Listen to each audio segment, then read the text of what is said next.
Assalamualaikum warahmatullahi wabarakatuh. Hari ini Bapak tampil berbeda, yaitu menggunakan pakaian olahraga supaya anak Bapak juga senantiasa memiliki jiwa muda, jiwa yang sehat, sehingga dalam segala aktivitas kita bersyukur kepada Allah Subhanahu wa taala, sehingga menghadirkan keberkahan dalam ilmu yang kita peroleh.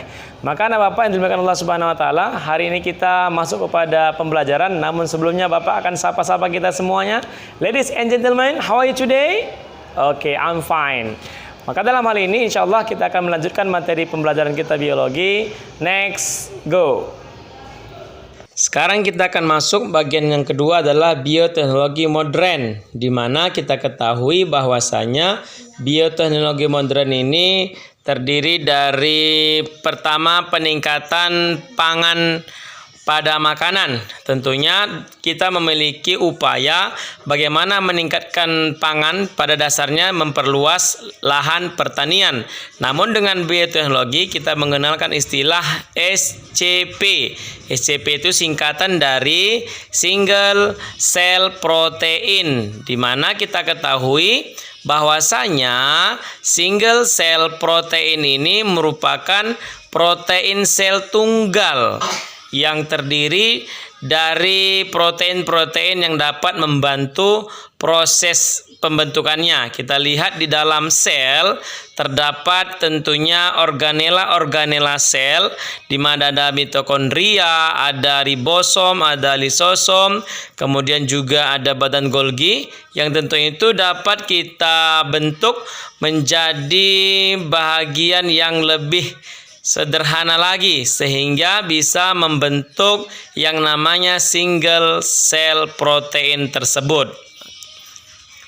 Kemudian protein tersebut akan menghasilkan yang namanya bahagian pada makanan, yaitu diperolehlah seperti yang disebut dengan namanya pada kambing ataupun susu kambing, ya, hampir, ataupun daging kambing, sama dengan nilai kandungan proteinnya. Inilah bagi upaya untuk memperhatikan bagaimana peningkatan pangan pada bioteknologi modern. Kemudian kalau kita lihat di sini bisa kita contohkan adalah Chlorella sp, yaitu membentuk yang namanya SCP, Single Cell Protein. Anak-anak Bapak yang dirahmati Allah Subhanahu wa taala, kemudian waktunya ini lebih cepat ternyata dibandingkan dengan protein yang terdapat pada kambing yang diolah secara umum, ataupun dibandingkan dengan proses bioteknologi modern.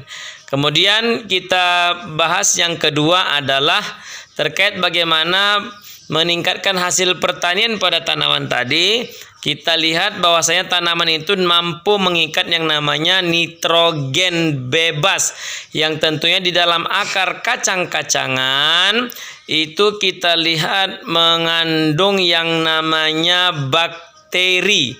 Ya, bakterinya itu pada kacang-kacangan biasanya ada kacang tanah, kacang panjang, ataupun rata-rata kacang-kacangan itu mampu memiliki yang namanya bakteri Leguminosae, yaitu mengikat bakteri Rhizobium, ya, Rhizobium sp. Kemudian anak-anak Bapak dirahmati Allah Subhanahu wa taala, maka ini yang berfungsi dalam mengikat nitrogen bebas pada udara, sehingga dapat menghasilkan yang namanya pertumbuhan tanaman yang baik.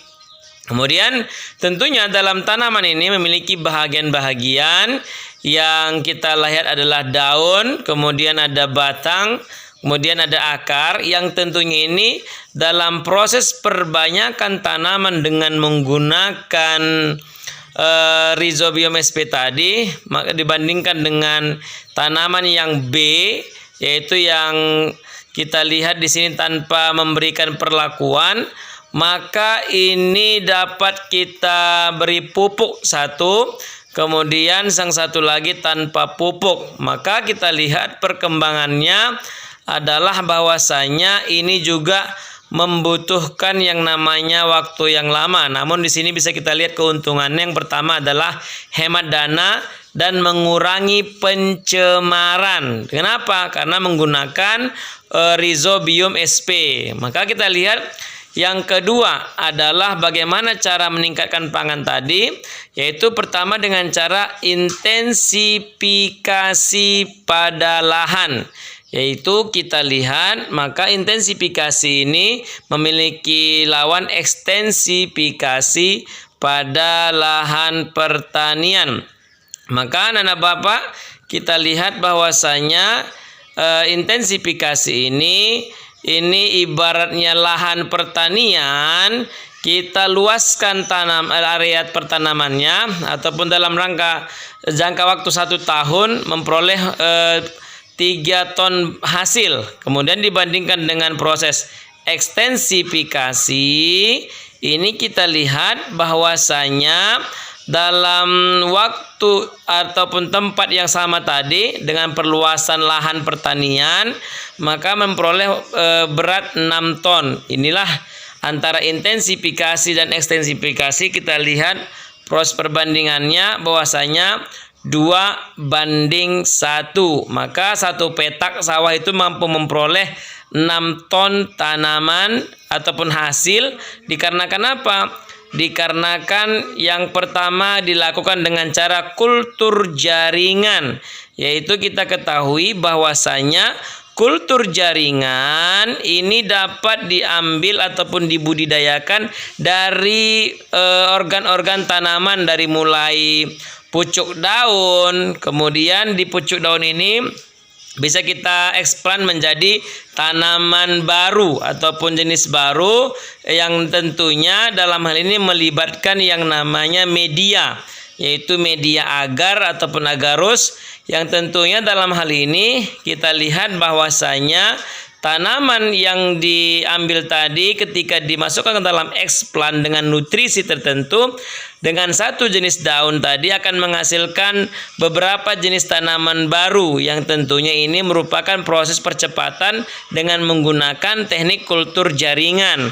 Kemudian bagian yang kedua adalah bahagian dari akarnya. Sama pola kerjanya, yaitu dengan cara masukkan ke dalam media agar tadi agar tumbuh menjadi beberapa individu baru. Maka diperolehlah keuntungan, yaitu pertama cepat, yang kedua murah, kemudian seragam ataupun sejenis ataupun sama dia, sehingga dalam hal ini kita kenal dengan istilah pada tanaman, yaitu dengan istilah totipotensial, yaitu kemampuan tanaman untuk mengembangkan ataupun untuk tumbuh dari hanya satu bagian. Nah, maka kita lihat di sinilah keuntungan dari penggunaan bioteknologi modern dengan menggunakan kultur jaringan. Sekarang kita akan masuk kepada bahagian yang kedua, yaitu pada bahagian yang kedua kita kenal dengan istilah tanaman hidroponik. Nah, apa itu hidroponik? Tentunya berlawanan dengan satu lagi adalah aeroponik. Nah, maka ini adalah jenis tanaman yang tak asing lagi bagi kita. Hidroponik itu sendiri artinya hidro artinya air dan aero artinya udara. Jadi antara hidroponik dan aeroponik sebenarnya hampir memiliki persamaan, namun tidak sama karena sama-sama tidak menggunakan tanah. Ya, sama-sama tidak menggunakan lahan tanah. Maka dalam hal ini kita lihat tanaman hidroponik itu akarnya menuju kepada sumber air yang dibuat dengan menggunakan wadah. Kemudian kalau aeroponik ini akarnya menggantung. Ya, akarnya menggantung, yang tentunya ini juga merupakan bahagian dari keuntungan dengan menggunakan bioteknologi untuk memperbanyak bahan panganan dalam kebutuhan kesejahteraan manusia. Maka lebih efisien kita lihat ya.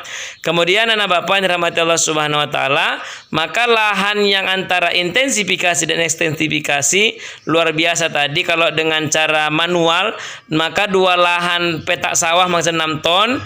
Kemudian dalam menggunakan intensifikasi tadi dapat kita gunakan menghasilkan 6 ton tanaman baru dengan 1 petak tanaman. Kemudian bisa kita gunakan dalam 1 lahan tadi dengan menggunakan sistem tumpang sari ataupun menggunakan media hidroponik tadi, sehingga akar-akar pada tanaman yang digantung tadi, ya, ini seperti gambar kita lihat bahwasanya ini memiliki yang namanya keuntungan. Maka insya Allah kita akan bahas pertemuan berikutnya dengan rekayasa genetika.